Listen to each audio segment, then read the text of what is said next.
Hey everybody, it's Professor Snard here checking in as we get right down to the end almost of our very fast 5-week term in our English 1152 online poetry analysis class. So it's Tuesday, June 25th as I'm recording this, so we can take a quick look at our due dates here, wrapping up major work for Unit 5, both your Poets and Poems project, and the attendant quiz that goes along with that, and then obviously you'll be taking quizzes and kind of responding to other people no later than this Thursday date, and then the term technically goes until Monday, which is really kind of awkward.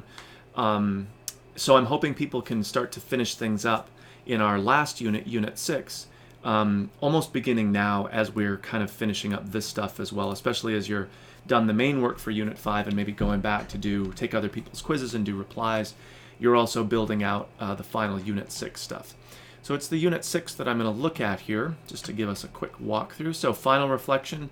I know 5 weeks doesn't even feel like enough time to reflect back on, but especially if you look at your portfolio now, which is why I like having people build and keep them, we've really done like a pretty interesting range of things if you go all the way back to where we first started. Looking at some of the vocabulary stuff, the Padlet thing that we did, various kinds of poetry analysis that we've done, but also a little bit of creative writing of our own, looking at different forms of poetry and actually trying to write in those forms, whether it's the sonnet or the one that you investigated for the assignment where you were looking at your own form and kind of teaching us about it a little bit.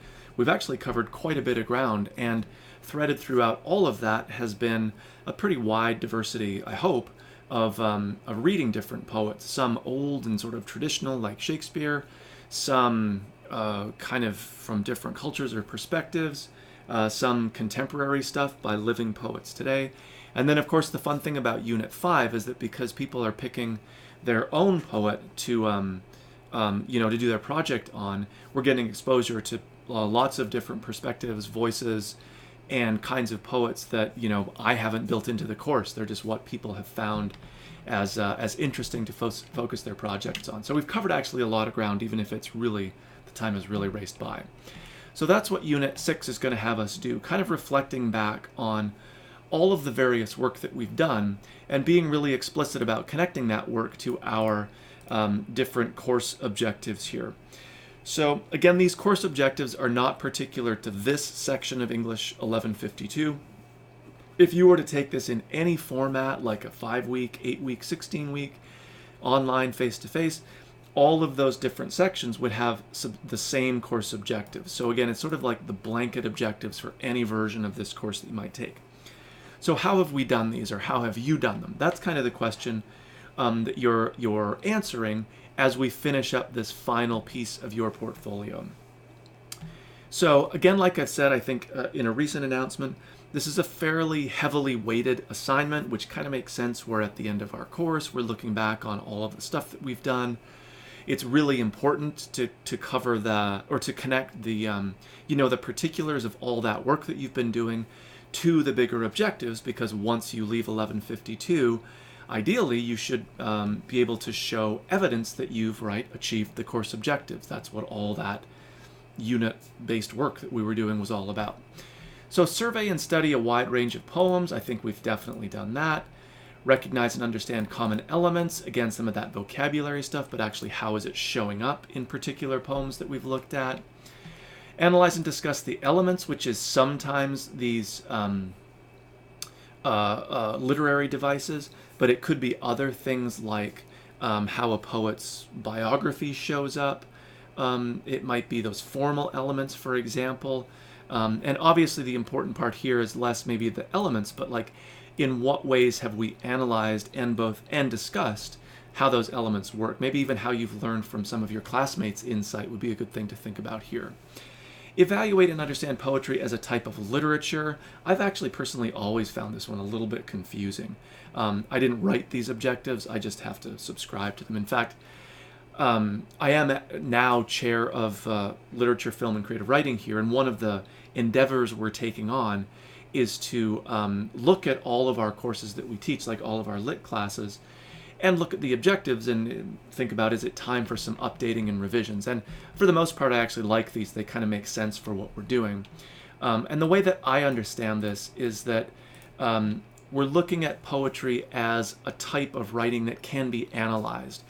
For those formal elements, for comparative purposes, for example, we can sort of like attach some intellectual labor to them. We can find themes, we can understand relationships between poems, or even like sort of comparison or contrast analyses like we did. Maybe even implicitly, like when we looked at sonnets, we looked at everything from a Shakespeare sonnet all the way up to a contemporary sonnet. So they're both sonnets, quote unquote, but we can even analyze how they're different or follow different, slightly different forms.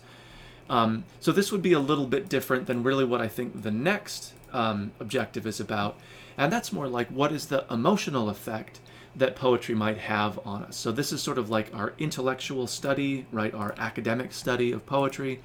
And this is a little bit more of that personal or public value, like you really appreciate a poem because it just, even if you haven't really like analyzed it in some way, it just like sounds right to you. It speaks a truth to you that makes sense. And then we also saw, like in our Padlet assignment, how poems aren't just necessarily personal to us or kind of hidden out of the way. We actually can discover poetry in all kinds of places, public places. It's sort of like all around us. And usually, especially in the form of like advertising, where we often find poetry, it's usually designed not to have some like academic or analytical or intellectual effect on us.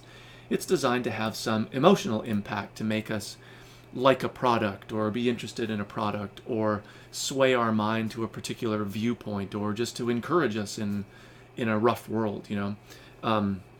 So if you're kind of wondering like, what's this about, and even maybe what's this about, I feel like these two make sense really more together. We're going to treat them separately for the purposes of this assignment, but this is more like poetry as literature. It's something that can be analyzed in terms of its formal qualities. The next one then is more like poetry and its emotional value. It's just the human effect that it has on us. So again, not a whole ton of objectives, and most of them, I think, hopefully you feel like we've really done in almost every single unit and activity that we've done. So your job now is to build out a new portfolio page, or maybe a set of pages, like one per objective here. You want to cover, obviously, all of the objectives, and then discover or uncover or connect 2 examples of your particular work that you've done in the class from previous units that show evidence of you having done this. And make sure you really connect the dots. So you don't just want to like list Unit 4 or the Poets and Poets project or whatever. You really want to flesh out with a fairly substantial paragraph or 2 the details of your project and how it really shows evidence of you, and then whatever, surveying and studying a wide range of poems. So again, don't just say like, I did this in Unit 2 and then quote the objective. Like, what poems did you actually analyze, or what is some of the diversity that you discovered, right, in analyzing that or surveying that quote-unquote wide range of poems. So again, there's a lot of points attached to the final portfolio because it is our chance to look back, but it also means that I'm looking for a fairly significant investment of work on your part.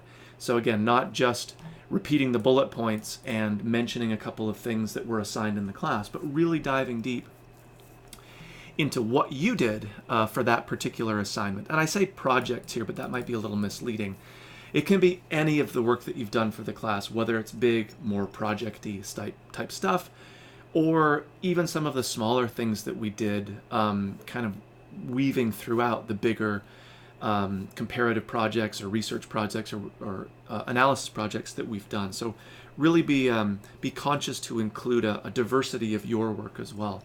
And what you'll find is that you're really going to be kind of quoting yourself. So maybe you grab a screenshot of something and explain how that shows evidence of achieving the objective. You're maybe like directly quoting from a discussion board post that you had, or a piece of text on in an assignment that you did, or whatever, right? But again, you're really getting that concrete level of detail and going the extra step to connect that detail to the objective. Don't just let me figure out how it shows evidence of you achieving that objective. So again, you can build out, I would suggest, like multiple pages, or maybe pages nested within one kind of final reflection page for each of the objectives. Really diving deep into those examples, 2 for each of the course objectives that we've got. And let's see, as always, just make sure that you publish the URL, or publish your pages as you go, so it's kind of like saving and becoming part of the public website, not just something that you can see. There's no reply component, although honestly, it's really great to spend just a couple minutes glancing at other folks' portfolios, not just for this one assignment, but and I would even do this for yours, like really look back or look at the whole portfolio. It's kind of amazing in our short 5 weeks just how much stuff we've actually done, or what you've actually done. So you can kind of take this moment to honor the work that you've done. There's a short survey here to take you a couple minutes just about your experience in the class. I'm always interested to know what the user experience is taking especially an online class where there's a lot of the technology interface that's happening to make the class happen. So again, not a ton to do, right, of multiple things to do in Unit 6 here, but a fairly significant assignment that warrants a lot of your attention. Okay, so especially as we get down to the end, if you have questions, concerns, or you're unsure about anything, by all means be in touch, and I'll try to get right back to you as fast as I can.